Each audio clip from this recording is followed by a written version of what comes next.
Anita Rahma has recently written a book called Downward Discipleship: How Amy Carmichael Gave Me Courage to Serve in a Slum. Today we get an opportunity to hear briefly from Anita about her book. Anita, a lot of people today might not know a lot about Amy Carmichael. So could you please tell us about your interest in her? What stood out to you about her? I had never heard of Amy Carmichael until after college, when I read an article that referenced a quote by her. And then a couple months or years later, I don't really remember, I was listening to a seminar about the hidden story of women in missions, and they referenced Amy Carmichael again and told a little bit of her story. Well, that sent me on a journey of learning more about Amy. I started by reading a biography written by Elizabeth Elliot about Amy Carmichael, and then I started digging into the books that Amy herself wrote. And book after book that I read by her just, was so interesting, so fascinating, and I loved learning about Amy and her ministry in India, and at the southern tip of India. What interested me about Amy was her love, clearly, of Jesus and Christ and scriptures and Christian community and wanting to share the gospel, but also her deep passion for social justice things, and spending her life, decades, working to fight against the temple system of young babies, young girls being dedicated to temples and ending up being prostitutes.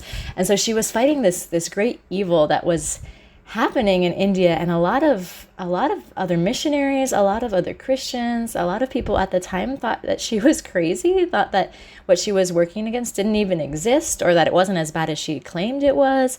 But Amy was researching and learning firsthand from stories of girls who had been part of the temple system, just about how awful it was. And she planted herself in a community called Dohnavur and began working to rescue children. And over many, many years, she spent more than 50 years in India, and this was her life's work in Dohnavur. And at the time of her death, there were more than 800 people part of the community that she founded. And she wrote book after book that was just telling her story and other people's stories of just how God worked among them.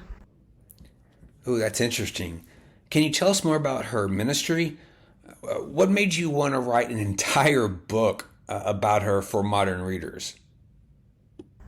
Amy was born in what is now Northern Ireland in the year 1867, and it wasn't until the beginning of the 1900s that she started her work rescuing girls from temple prostitution, and then she spent 50 some years doing that. She was a prolific writer. She wrote more than 30 books throughout her years in India, but most of her books are very old. And so many people my generation or younger probably have never even heard of Amy, or if they have heard her, maybe it's just in a couple quotes that they've heard about her. And so my interest in writing this book, Downward Discipleship, my interest in that is that I felt like what I was learning about Amy and what I was learning from Amy was too beautiful to keep to myself. I referenced quotes by her and things I was learning in newsletters for years.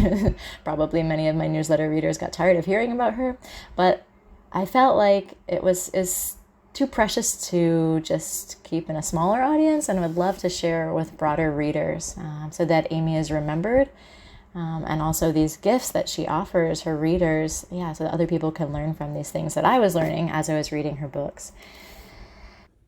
Definitely. Yes, that's good. In the book, you talk about how suffering is an important part of Amy's life. Could you say a bit more about that and its effect on her life and ministry? Now, one of the most inspirational parts of Amy's story for me is her profound theology of suffering. Like, she learned that when one follows Christ, there will be pain and loss. And she said, that's what the Bible promises. That's what she said. But she continued to trust her Savior and to believe one day God would have the final victory. Part of her theology of suffering grew out of her own experiences. When she was in her 60s, Amy had an accident. She fell into a hole that had been dug, and it essentially left her bedridden for the rest of her life. So she spent 20 years bedridden in a room in her community in Dohnavur. And from that sickbed, she did some of her most beautiful writing, books that she said, from the sick for the sick, from people struggling with illness to people struggling with illnesses. But just really really beautiful lessons that God is faithful even in the midst of suffering. And so my hope in sharing Amy's story and these 7 invitations that I've learned from Amy, that we will also be inspired on this journey of downward discipleship. Yeah, what you're sharing is definitely relevant for contemporary believers, and suffering is just a part of life, part of following Christ, and certainly part of many of our ministries. I want to ask you one more question, if you don't mind, before you go. Why did you choose the title Downward Discipleship? Well, I think in our world today, most people are chasing upward mobility. We're chasing success, chasing wealth, chasing promises of success. But Christ and scriptures call us on a different journey, a journey of surrendering ourselves, a journey of going down, a journey of learning from Christ, who humbled himself and became a servant. And so, the idea of downward discipleship is we're following Jesus, who set us this example of traveling downward mobility, following Christ to wherever Christ might lead us, to difficult places, to suffering, but meeting Jesus there. And so my hope for readers who might turn the pages of this book is that you too would learn from Amy, her invitations, 7 invitations, and then I also have interwoven with stories of my own life in the slums of Jakarta for the last 13 years with my family. So I go back and forth between stories of Amy and then how it relates to my own context here in Jakarta. So my hope for readers is that you'll be inspired on your own journey, wherever you find yourself, on your own journey of discipleship, of following Jesus into difficult places, meeting him there, and sharing his love and receiving love from God in those difficult places. So thank you. I look forward to seeing what God will do with this book. Absolutely, and so are we. And if any of you listening are interested in reading Downward Discipleship and learning more from Amy Carmichael, go to missionbooks.org.